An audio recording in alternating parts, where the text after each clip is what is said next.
को सूचना दो। कंस को जब सूचना मिली है कि मेरा भांजा मथुरा बाग में आ चुका है, उसने अपनी सेना को, अपनी सुरक्षा को बढ़ा दिया। जहां एक एक पहरेदार लगा है वहां 10-10 पहरेदार लगा दिए। स्वयं हाथ में नंगी तलवार लेकर के घूमता है। अगर पत्ता भी खटकता है तो कंस उस ओर दौड़ पड़ता है।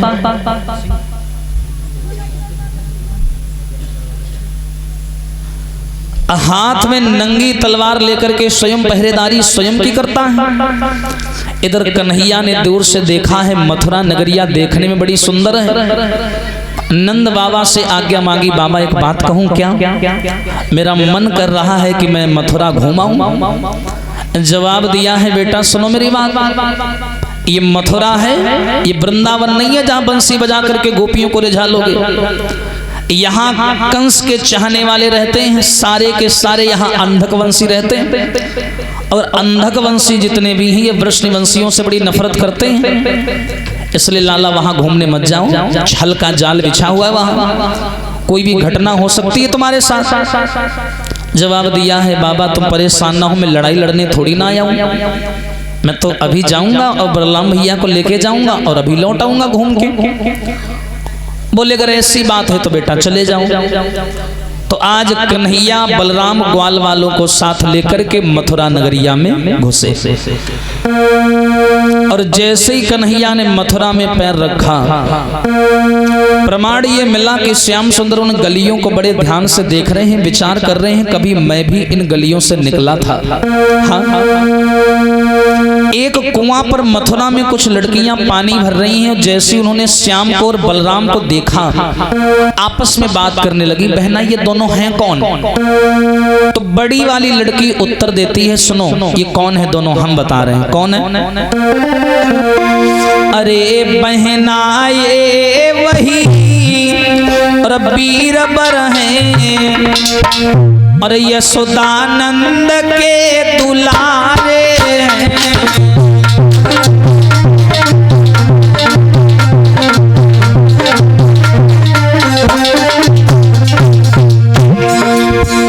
अरे कमली वाले मोहन हैं, दाऊ पीतांबर वाले हैं।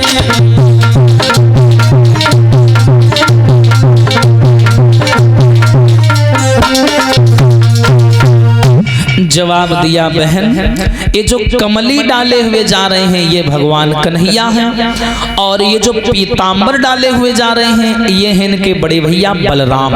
अच्छा अच्छा, तो ये मथुरा में क्या करने आए हैं ये लोग? मथुरा में फिल्म बनी है, फिल्म शूटिंग खातिर आए हैं बहन। देखो 2-3 घंटा बाद कैसे मथुरा में गदबद होती है। ये है हमारे दोनों आए हैं क्या? हाँ। अब श्याम सुंदर आगे बढ़े, सबसे आगे कन्हैया चल रहे हैं, पीछे ग्वाल बाल और सबसे पीछे बलराम चल रहे हैं। जैसे कन्हैया मथुरा की गली में और घुसे तो क्या देखा है कि कंस की दासी चली आ रही है, कुब्जा मालिन। ध्यान से सुनना, कुब्जा मालिन 3 जगह से टेढ़ी है माताओं। कुब्जा बड़ी कुरूप है, मैली कुचैली। हाँ, और हाथ में एक चंदन का कटोरा है, और चंदन का कटोरा लिए कुब्जा चली आ रही सामने से। आइए ध्यान ले ले, कुब्जा है कौन? बताया, सारे कुरूप को जोड़ी जाड़ी जाए ब्रह्मा जी ने सिरजा था, और ये 3 जगह से टेढ़ी थी और नाम लली को कुब्जा था।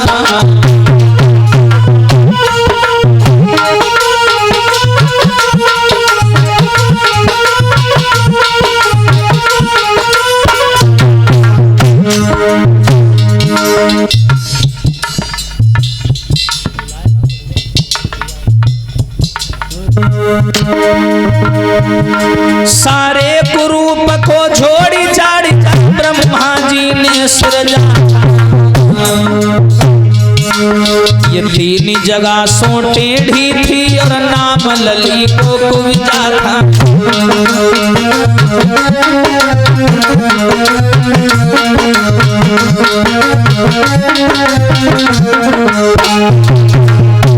कुब्जा मालिन सामने से चली आ रही, कन्हैया गए और जाकर के दोनों हाथ ऐसे करके कुब्जा को घेर लिया।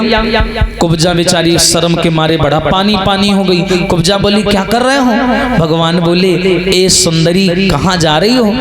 अब आप ही लोग सोचो, कोई आदमी कुरूप हो, देखने में खराब हो और कोई उससे समाज में कह दे यार तुम बड़े सुंदर लग रहे हो, तो उसे बुरा तो लगेगा ही ना, कहेगा तुम हमारी बेइज्जती कर रहे हो, तौहीन कर रहे हो। तो ऐसी कुब्जा देखने में कुरूप है, बड़ी मैली कुचैली, गंध आती है शरीर से, लेकिन कुब्जा का चंदन बड़ा प्रसिद्ध था। मालिन थी कुब्जा और बताते हैं इस कुब्जा के चंदन की खुशबू कोसों दूर जाया करती थी। कई सारे फूलों को मिला करके निचोड़ करके ये चंदन बनाती थी कुब्जा। ये कंस की दासी थी, कंस को तिलक लगाती थी। हाँ, कन्हैया ने सुंदरी कह दिया तो कुब्जा को बड़ा बुरा लग गया। कुब्जा बोली अरे बालक तुझे तेरे माँ बाप ने यही सिखाया? तू भली भांति जानता है कि मैं कुरूप हूँ, देखने में अच्छी नहीं हूँ, और फिर भी तू मुझे सुंदर कह के मेरा अपमान कर रहा है। भगवान श्याम सुंदर बोले हैं अरे कुब्जा मैं तो वही कह रहा हूं जो सत्य है, यानी तुम सुंदरी हो। अब कन्हैया जिसे सुंदरी बोल दें, भला वो कुरूप कैसे रह सकता है? विचार करो। श्याम सुंदर जिसे कह दें तुम सोना हो, फिर वो पत्थर कैसे रह सकता है? कह दिया कुब्जा तुम सुंदर हो, पर मैं जिस दृष्टि से मैं तुम्हें देख रहा हूं उस नजरिए से तुम अपने आप को देखो। अब कुब्जा को थोड़ा थोड़ा शक होने लगा कि ये लड़का कोई साधारण नहीं है, ऐसी विचित्र बातें कर रहा है। एकदम से कुब्जा बोली हटो, हमें जाना है, कंस इंतजार कर रहा होगा मेरा। भगवान बोले और मैं इतने दिन से कर रहा हूं उसका क्या? एक काम करो कुब्जा, ये तिलक हमारे लगा दो। वहीं खड़ा था दामा, ब्राह्मण था, जात पात बहुत मानता था। दामा बोला ए कन्हैया पागल हो गया, धर्म मरम सब भूल गया? बोले क्यों? अरे ये कुब्जा है, अरे देख कितनी मैली कुचैली है भाई, गंध आ रही है, इसके हाथ के छुए चना ना चबे जाएं और तू इससे तिलक लगवा रहा? भगवान कन्हैया बोले हम तो लगवाएंगे, तुझे नहीं लगवाना तो मत लगवा, हमारा तो काम है सबका साथ सबका विकास। हाँ तुझे नहीं लगवाना, हम तो असली वाले हैं, तुम तो नौटंकी कर रहे हो। अरे हमें लगवाना है तो हम लगवाएंगे, तुझे जात पात मानना है मान। दामा का हम नहीं लगवाएंगे। भगवान बोले मत लगवा। दामा दूर जा करके खड़ा हुआ। कन्हैया बोले उसकी छोड़ो, बुरा मत मानना, वो थोड़ा एक दो चूड़ी फेरी है वही की, हाँ तुम हमारे तिलक लगाओ। कुब्जा ने अंगूठा डुबाया चंदन में और कन्हैया के माथे तक नहीं पहुंच पा रही थी, कुबड़ी हती कुबड़ी। तो कन्हैया ने कुब्जा के पैर पर पैर रखा और थोड़ी से हाथ लगाया और क्या किया? अरे मोहन का हाथ लगाते ही और कुबड़ी मिट्टी के छविवान भई।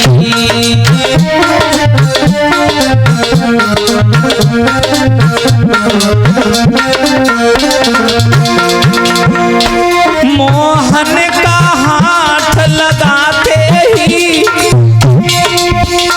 कुबड़ी मिट्टी के छविवान भई और फटी गया एकाएक परदासा और वो दासी देवी समान भई।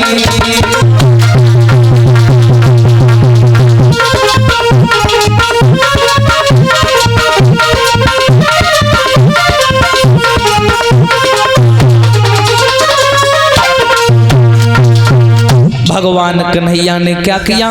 कुब्जा के पैर पर पैर रखा, थोड़ी से हाथ लगाया और जो कन्हैया ने झटका मारा एकदम पर्दा जैसा खुला और कुब्जा कुब्जा नहीं रही बल्कि एक बहुत सुंदर सी नारी बन के प्रकट हो गई, बहुत सुंदर।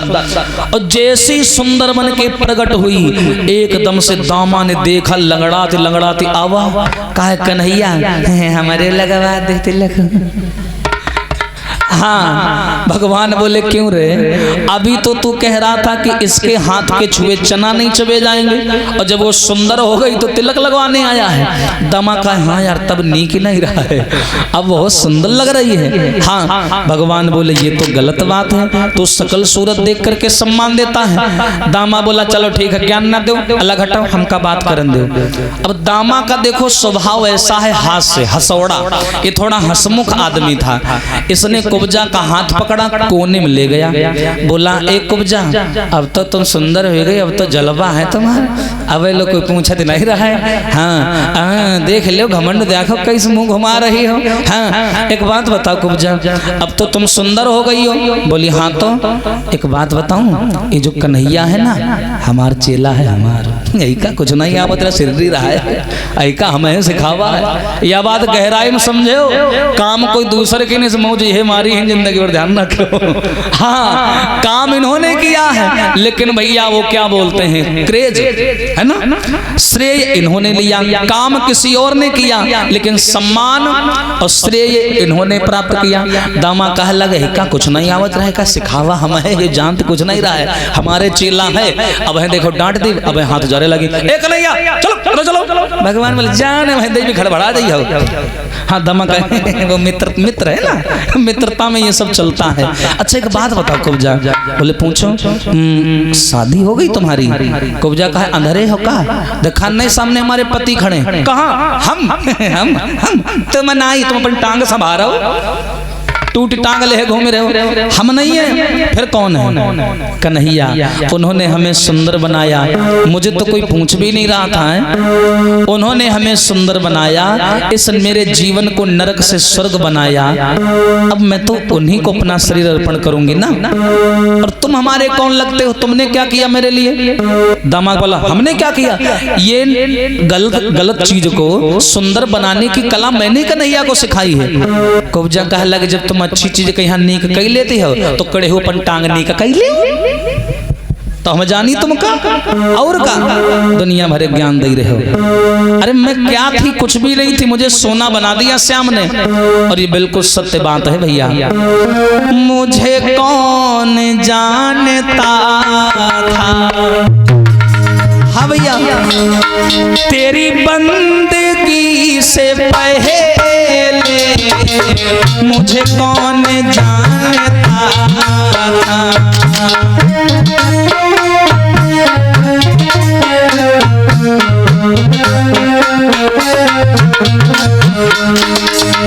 हाँ भैया, मुझे कौन जानता था, और तेरी बंदगी से पहले मुझे और मैं बुझा हुआ दिया था। हाँ भैया, मैं बुझा हुआ दिया था, तेरी बंदगी से पहले मुझे कौन जानता था।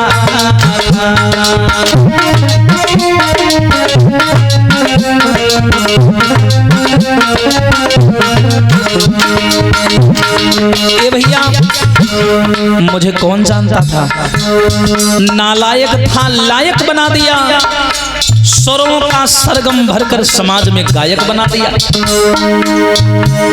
मैं तो कुछ नहीं था, मेरी कुछ नहीं थी कीमत, और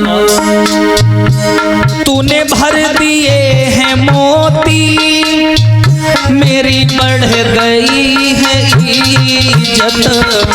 और भैया अब मैं अपनी बात कर रहा हूँ, जिस पर कृपा राम की हो जाए। कथा के पहले भी मैं था और कथा के बाद भी मैं हूँ, लेकिन ना गीत ना गला था, कुछ नहीं था, दर दर भटक रहा था। हाँ, ना गीत ना गला था, तेरी बंदगी से पहले मुझे कौन जानता।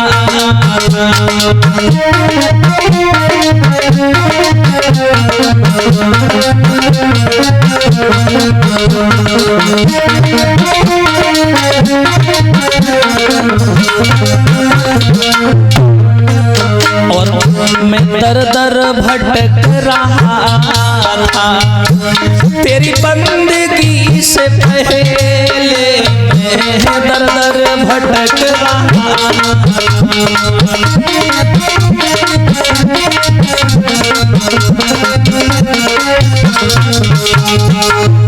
कुब्जा बोली, ए दामा कौन था मेरा दुनिया में, मैं जहाँ भी बैठ जाती थी लोग मुझे अपने पास नहीं बैठाते थे, कहते तुम मैली है कुचैली है। आज श्याम ने सुंदर बना दिया तो क्या मैं अपना जीवन किसी और को अर्पण कर दूं? तो जो भी है मेरे प्राणेश्वर प्रिया प्रीतम जी वो मेरे श्याम हैं, जो भी हैं। दामा बोला कोई बात नहीं है। अब ग्वाल बालों ने सबने तिलक लगवाया, दामा ने भी तिलक लगवाया, सब लोग चले आगे बढ़े। कुब्जा को आशीर्वाद दिया भगवान कन्हैया ने। जैसे श्याम आगे बढ़े तो क्या देखा, कंस का धोबी चला आ रहा है। ध्यान से सुनना, कंस का धोबी नाम था रजक। कंस के कपड़ों की झोली टांग रखी उसने कंधे पे और दारू हाथ में पकड़ रखी और पीता हुआ चला आवे। और गली में यहाँ अकेला वह लागे कि वह आ रहा और कोई नहीं आ रहा। हाँ, ऐसी ठोकर लागे वैसी पहुंच जाए, वैसी लागे ऐसी पहुंच जाए। अचानक क्या हुआ, सामने गया भगवान कन्हैया ने देखा कंस का धोबी आ रहा है। कन्हैया गए और कन्हैया ने दोनों हाथ जोड़े, धोबी भैया कौन? भगवान बोले हम कंस के मेहमान हैं। तो अब वो दवाई का है भैया, वह जो दवा डाले रहे वह दवा दवाई वाली थोड़ी है। हाँ, और वास्तव में ये चीजें ही ऐसी है। बताया एक कवि कहता है, अब आ ही गई है चर्चा तो थोड़ी चर्चा हो जाए इसकी। हाँ, कहते हैं इसे पीने से ही चेहरे पे रूहानी आए और इसे बुढ़ा भी पिए तो भी जवानी। आदमी बिल्कुल पढ़ा लिखा ना हो, अंगूठा टेक होए, तुम ज्यादा नहीं अत्ती पिया दे, फिर वही की अंग्रेजी देखो तुम। और कुछ नहीं बोली, बस या कई बात बोली।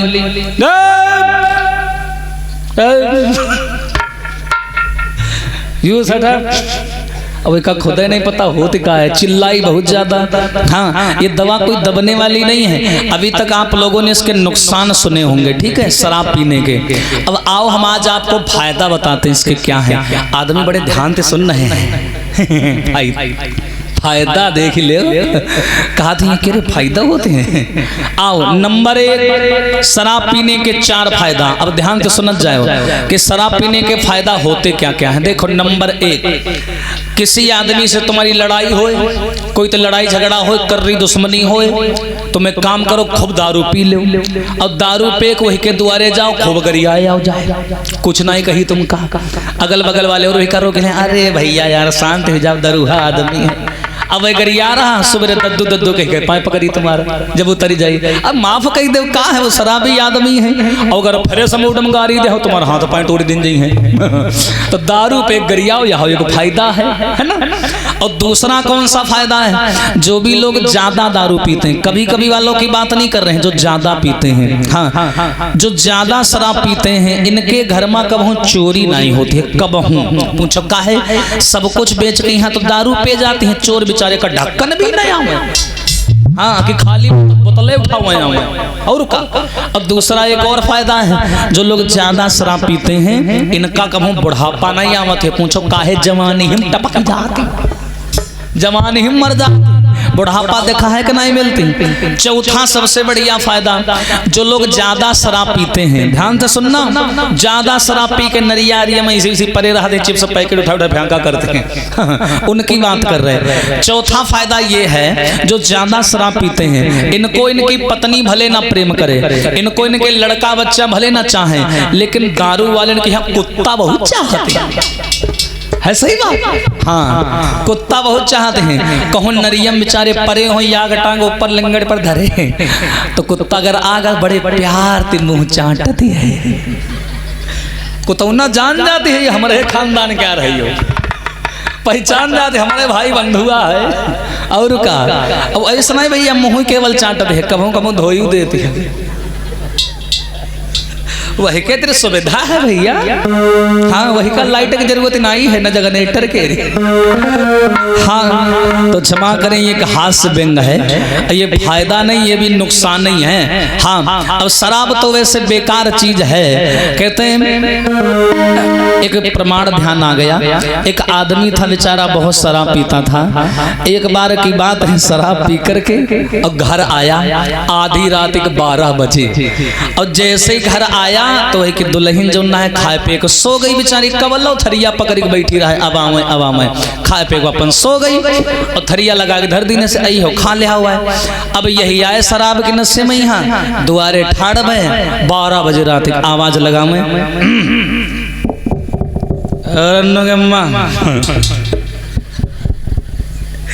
एक्टिंग बढ़िया कैली थी। हाँ है बुढ़ावा कमाड़ा खोल रन्नो की अम्मा कमाड़ा खोल हल्के में ले जाएगा या बिल्कुल बता कल्लू बुलौंडा हाँ कमरा खोल। अब भैया वह 3-4 दाएं आवाज लगाए नहीं वह भैया खाए पे सो गई। अब शराबी आदमी की याद में बात नहीं माने गुस्सा जल्दी आवत। हाँ तो जैसे भैया नहीं माने तो उनके किटकिटी लागे गुस्सा लागे बहुत जोर वो अपने आप के यहाँ बुलडोजर समझ ली। हाँ वही का ना खींच के कमेड़ा में लात दीन मारी। अब शराबी आदमी लाल सिंह अंदर ज्ञान सिंह बाहर। हाँ तो जैसे भैया मारिन हपक के कमेड़ा में लात कमेड़ा गवा टूटी। अब जैसे कमाड़ा टूट कमाड़ा करे अघाई तना आंगन में यहाँ या 80-90 हजार की मोटी तगड़ी भैंस बंधी रहा है। भैंस कमाड़ा गवा टूट जमीन में गिरी यही कमाड़ा के संग भाई भैंसा को ऊपर भात चली गिरे जाए। और जैसे भैंसावा के ऊपर गिरे भैंसावा बैठी रहा जमीन में यहाँ चाला में यहाँ। अब ये जैसे वही के ऊपर गिरे तो और कुछ नहीं पकड़े मामा भैंसावा करे पूंछ आ गई हाथ में। और जैसे पूंछ आई वह पूंछ ऐसे पकड़े नहीं अब आंखें बंद किए शराब के नशे में कहा है। अरे यू कहा अरे रन्नू के अम्मा आज झटैया बहुनी की बनाई हो। वाह भैंसावा की पूंछ पकड़े कहा त्या जो झटैया बहुनी की बनाई हो। हाँ और देखा ये भैंसी चाहलम बैठ जाए तो वो नहीं पूंछ में यहाँ गोल गोल लाग जाती है मिट्टी के री कंचा जैसी। तो वह हाथ में पकड़े माँ गई तो कहा कहा यू कहा अच्छा चोटी में यहाँ मूंगा बोए हैं। हाँ अब भैंसियावा धर किटकिटी लागे मरी गल लबल लबर को फार्म भर रहा ऊपर लदे। हाँ भैंसियावा उठ कर ठाड़ी भाई और ये पूंछ घाई मुँह लगाए रहा है देवी कहा क्या और वहाँ कहा कि ये तो घोड़ा गए पीछे वाली टांग दिए चला। अब मुँह पर इनके परात वही से भच चली बैठी जाए और जैसे बैठ के खरगोश ऐसे मुँह हलावत नीचे बैठ के और जबान निकालने कहाँ आगे हो ये मैं कहाँ हूँ ये मैं कहाँ हूँ भैया। ये इलाहाबाद की गाड़ी कितने बजे जाएगी। एकदम में ठाबुर पकड़े लागा। ऐसा होता है शराबियों के साथ। हाँ कहते हैं सुबह से लेके शाम तक जो लोग पीते हैं उन्हें कोई नहीं है गम बड़ी मौजों में जीते। हाँ उनको कोई गम नहीं रहता है लेकिन वैसे देखा जाए तो चीज तो बेकार है। लेकिन करी हो का भैया जब निकरी रहा है सागर के मंथन कीन गा रहा है तो वह मत या निकरी रहा है तो भगवान का किन्हन या राक्षसन के यहाँ पियाए नहीं तो राक्षस गए बौराए और वह बौरापन का फायदा उठाए कि यहाँ भगवान युद्ध लीलन जीती। तो भगवान सोचे लगे यार दारू है तो बेकार लेकिन है काम केरी। अगर भगवान चाहते तो वह जगह गड्ढा खोदी गाड़ी देती ना दारू होता ना आज गली सब लड़ाई झगड़ा होता है। लेकिन भगवान कहा लगा अगर सही में देखा जाए तो यह बनी राक्षसन खातिन हती कि अगर युद्ध जीता है कि राक्षसन के यहाँ पिया दे वैसे टांग उल्टा करे पड़े रही है युद्ध जीत लीन जाई। लेकिन आजकल भैया सब पेते हैं छुपे थे बुरे पेते। और सम्मानीय देवी दयाल निषाद जी पिपरिया से हैं 501 रुपए और शिव कुमार गौतम जी पिपरिया से हैं 201 रुपए और किशोरी लाल जायसवाल जी 201 सादर सुमन भेंट हो रही है आशीर्वाद की कामना। आइए एक ताली बजा के भगवान का संकीर्तन बोले फिर देखते हैं आगे की चर्चा।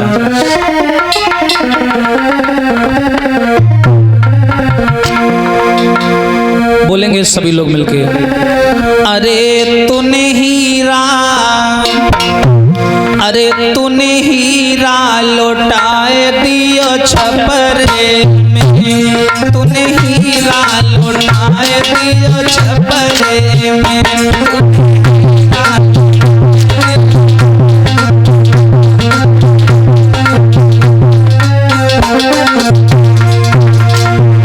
बोले सभी लोग हरी छपरे में दैया छपरे में भैया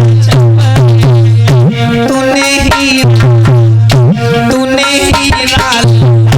दियो छपरे में, हीरा दियो छपरे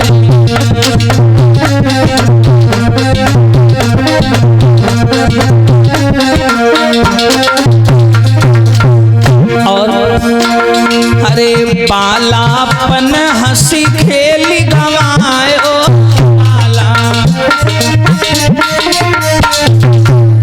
और अरे जवानी में नारी से देहु लगायो,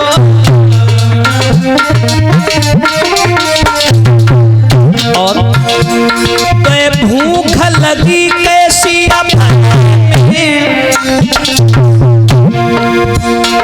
तो भूख लगी कैसी अफरे हीरा, तूने हीरा लौटाए दियो छपरे में, हीरा लौटाए दियो छपरे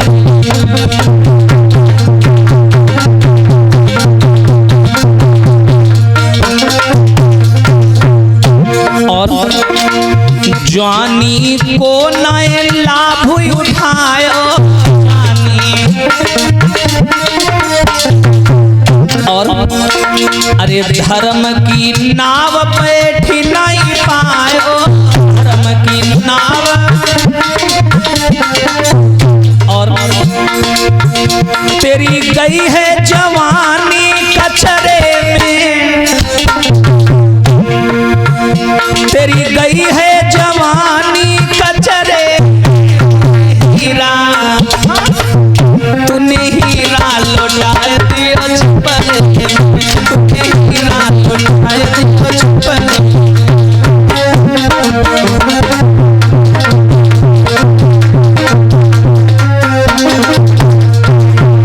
तूने हीरा लौटाए दियो छपरे में।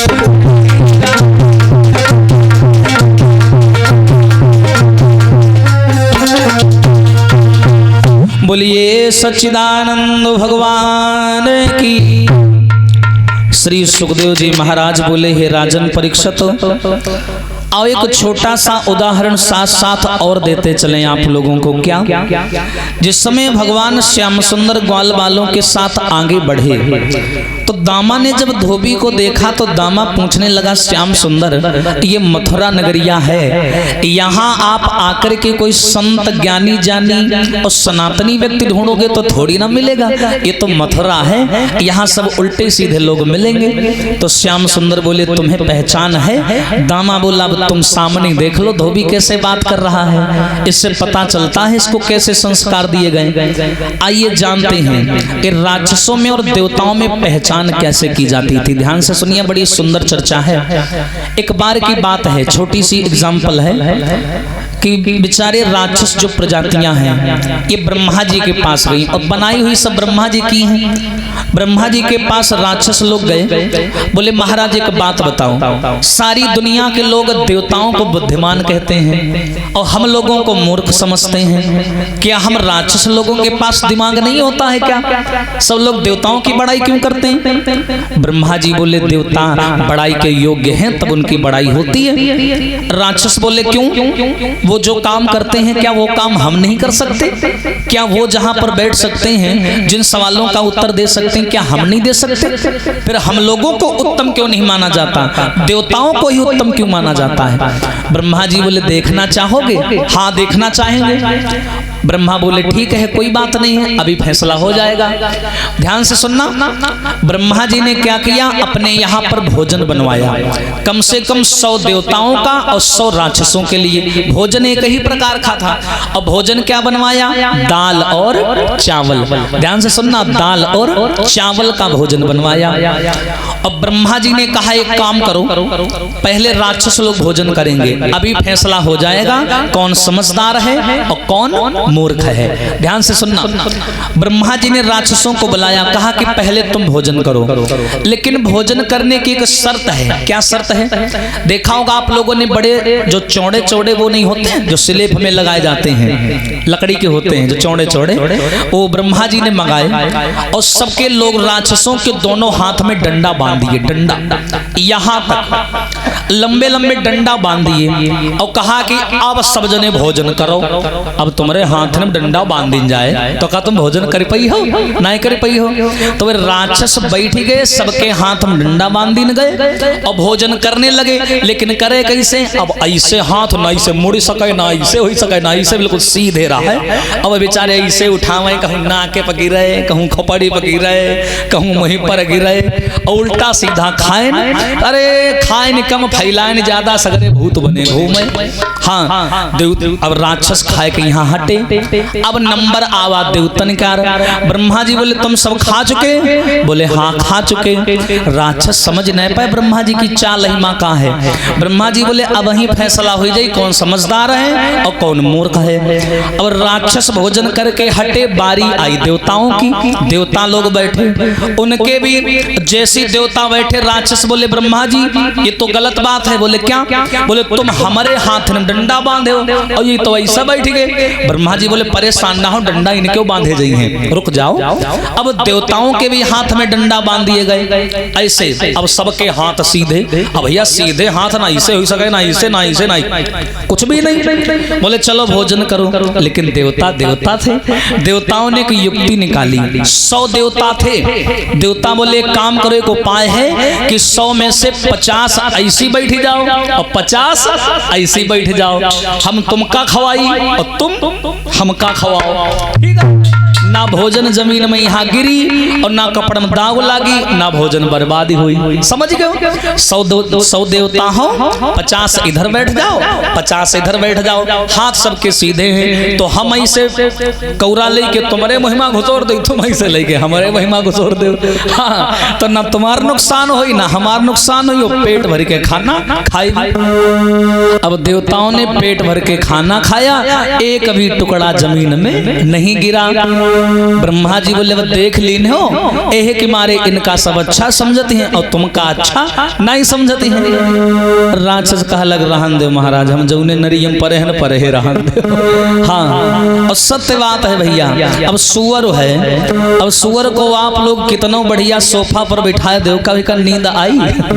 जत्ती बढ़िया नींद हुई का नरियम आई, बत्ती थोड़ी हुआ ना आई। और आप हैं सम्मानीय भारत गुप्ता जी 201 रुपए, मोहित वर्मा सुधापुरवा से हैं 201 रुपए, घनश्याम राजपूत जी 1001 रुपए, देशराज गुप्ता जी 151 सादर सुमन भेंट हो रही हैं आशीर्वाद की कामना। बोलिए कन्हैया लाल की। अब देखो भगवान श्याम सुंदर ने धोबी से कहा, धोबी भैया हम कंस के मेहमान हैं। तो धोबी बोला तो हम क्या करें, कंस के मेहमान हो? भगवान बोले कंस के मेहमान है लेकिन कपड़ों से थोड़ा परेशान है, कपड़ों से। तो धोबी बोला हम क्या करें? भगवान बोले ऐसा करो, इस झोली में किसके कपड़े लिए जा रहे हो? धोबी बोला इसमें कंस महाराज के कपड़ा है, मैं ही उनके कपड़े धोता हूँ और धो करके उनको देने जा रहा हूँ। कन्हैया बोले ऐसा करो, हम भी कंस के मेहमान हैं, ये कपड़ा हमें दे दो, हम भी पहन लेंगे तो थोड़ा हम भी देखने में अच्छे लगेंगे। धोबी बोला तुम आए कहाँ से हो ये बताओ। कन्हैया बोले मैं वृंदावन से आया हूँ। हाँ, और हम सबके सब यदुवंशी लोग हैं। हाय जैसे ही उसने वृंदावन का नाम सुना, धोबी ने आपा खो दिया, गालियां देने लगा। अरे ग्वाल गंवारों, बन बन गाय चराने वालों, माखन लूट लूट के खाने वालों, अरे तुम लोगों ने कभी राजा महाराजा के कपड़ा देखे भी हैं या पहनने चले आए? भगवान कन्हैया बोले धोबी बोला चीखो नहीं, ये वृंदावन नहीं ये मथुरा है। हाँ, यहाँ तिलक वाले कम पौआ वाले ज्यादा रहते हैं, ध्यान रखना। हाँ, इसलिए यहाँ कायदे में रहोगे तो फायदे में रहोगे। ये वृंदावन नहीं है जो बंसी बजाओगे तो गोपियां दौड़ी चली जाएंगी। एकदम से जैसे इतनी बात कही, भगवान बोले मैं तो अच्छे से बात कर रहा हूँ, तू गाली दे रहा है। अरे मैं सीधी साधी बात करें और तू उल्टा सीधा चलता है।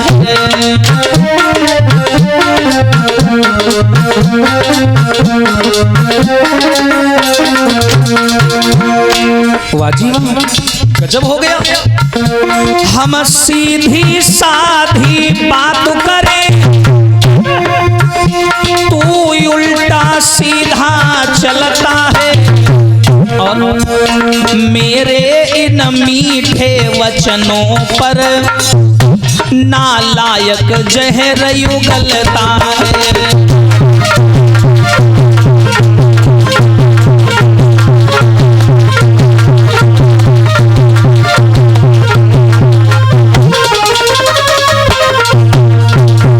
भगवान कन्हैया बोले धोबी मैं इज्जत से बात कर रहा हूँ, सम्मान से बात कर रहा हूँ और तू गालियां दे रहा है। धोबी बोला अरे ग्वाल गंवारो, ये वृंदावन नहीं है मथुरा है। यहाँ भोजराज कंस का शासन चलता, उनकी तूती बोलती है। यहाँ तुम्हारी बिरादरी वाले लोग नहीं है कन्हैया जो तुम्हारा पक्ष लेंगे और तुम बच जाओगे। भैया उसने गाली देना शुरू कर दिया। दामा ने सुना, बलराम जी ने सुना। बलराम जी बोले कन्हैया मार वही के गाले में, तब तक खोपड़ी। हाँ, भगवान बोले समझा रहे हैं तो मान जाए तो मान ही जाए।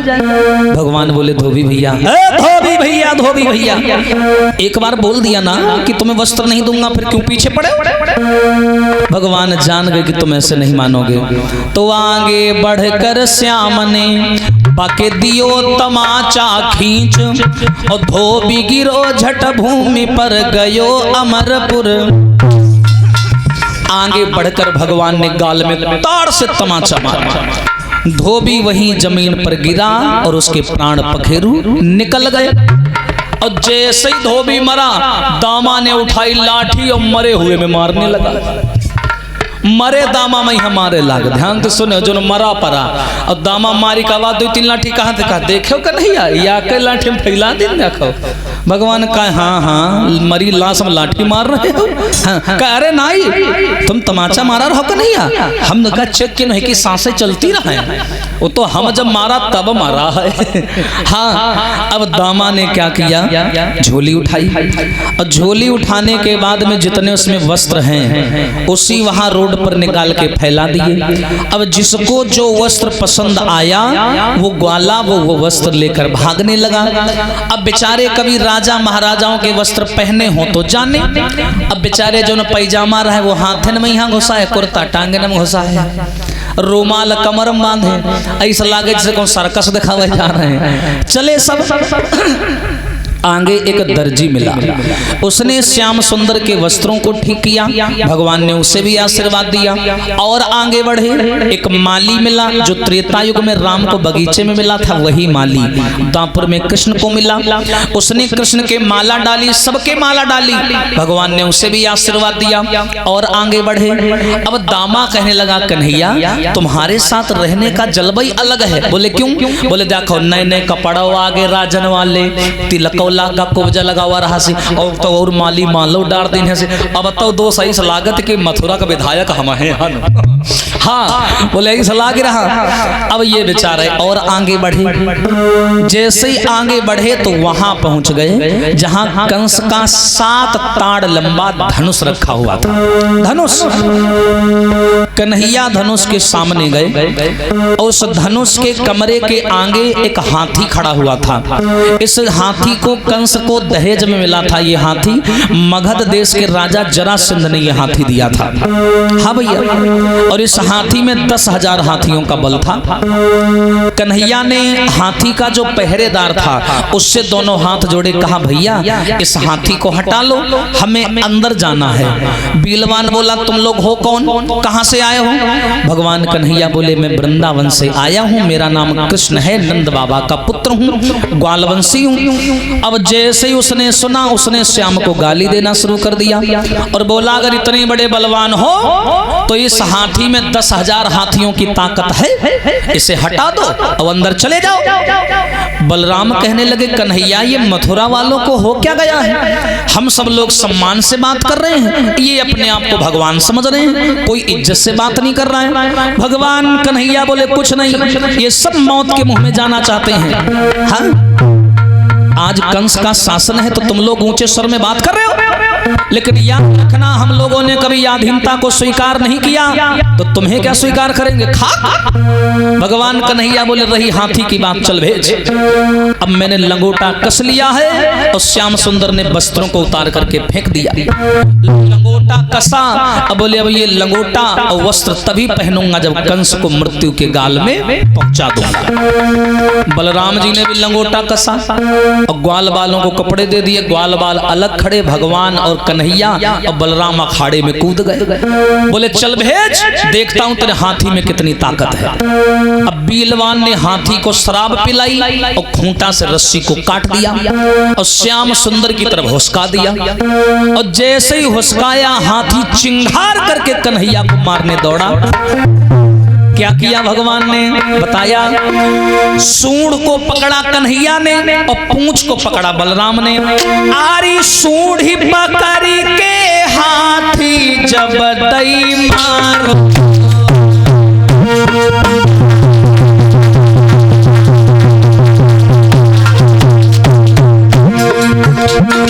सूंड को पकड़ा कन्हैया ने और पूंछ को पकड़ा बलराम जी ने और ऐसे नचा करके हाथी को जमीन पर पटक दिया। आरी गिरो जमीन पे करी गयो हंस किनारो। महाराज तात तो थोड़ी नए तत्काल और अरे जाई भूखी दे पेट में बाके जो फार गए हैं खाल।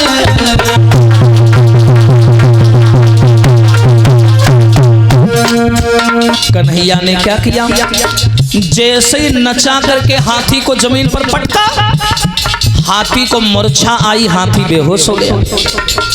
सर में लात रख करके हाथी के दोनों दांत उखाड़ लिए और सीधे करके हाथी के पेट में दोनों दांत घुसा दिए। हाथी के वहीं पर भी प्राण निकल गए। बीलवान ने देखा, नंगे पैरों पीठ दिखा के भाग गया। हाँ? अरे भैया करके द्वारो साफ कन्हैया सभा में घुसिया। अरे पीरन करके द्वारो साफ संवरिया सभा में घुसे।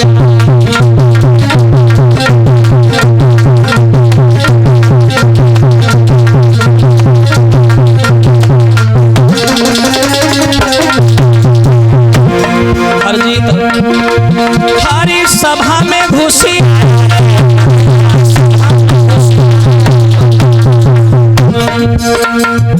अरे पीरन करके द्वारो साफ कन्हैया सभा।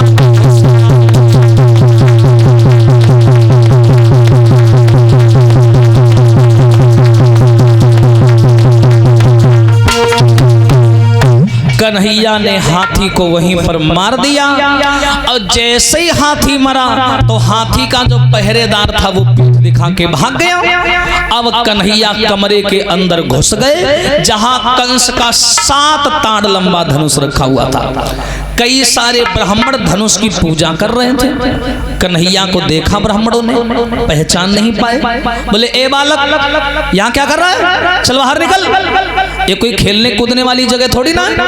भगवान कन्हैया बोले, पंडित जी मैं धनुष को देखने आया हूँ, अगर आपकी आज्ञा मिले तो मैं इस धनुष को छू के दे सकता हूँ। हाँ? एकदम से ब्राह्मण लोग बोले, तू पागल हो गया ना? अरे ये धनुष कोई बच्चों वाला धनुष थोड़ी ना है। अरे ये भोले बाबा के आशीर्वाद का, ब्रह्मा जी का दिया हुआ धनुष है। इसे भगवान कृष्ण के अलावा कोई और नहीं उठा सकता। अरे अरे तुम बालक हो, गांव जाओ और लकड़ी काट करके बना करके खेलो। दामा हुए ठाड़ रहा है, दामा का है वैसे का है या के हमका अंदर आवन यो धनुष उठाए को तुमका या के मिला दे बे। हाँ या के अंदर तो आवन दे, धनुष ले घूम रहे। भगवान बोले दामा चुप रहो, हम बात कर रहे हैं ना, चुप। अरे कहे जी कैसे हमका पकड़ ले है, बता रहे हैं इनका। हाँ उसका स्वभाव ही थोड़ा अलग था, थोड़ी थोड़ी बात में तिनक जाता था। कन्हैया बोले पंडित जी मैं धनुष देखना चाहता हूँ, अगर आप आज्ञा तो देख लूं। ब्राह्मण बोले नहीं उसके पास भी मत जाना। भगवान ने किसी की नहीं सुनी, आगे बढ़े, धनुष को उठाया और खड़ा किया, प्रत्यंचा को चढ़ा करके तोड़ करके जमीन में डाल दिया। और जैसे ही तोड़ करके जमीन में डाला, ब्राह्मण थर थर थर थर कांपने लगे।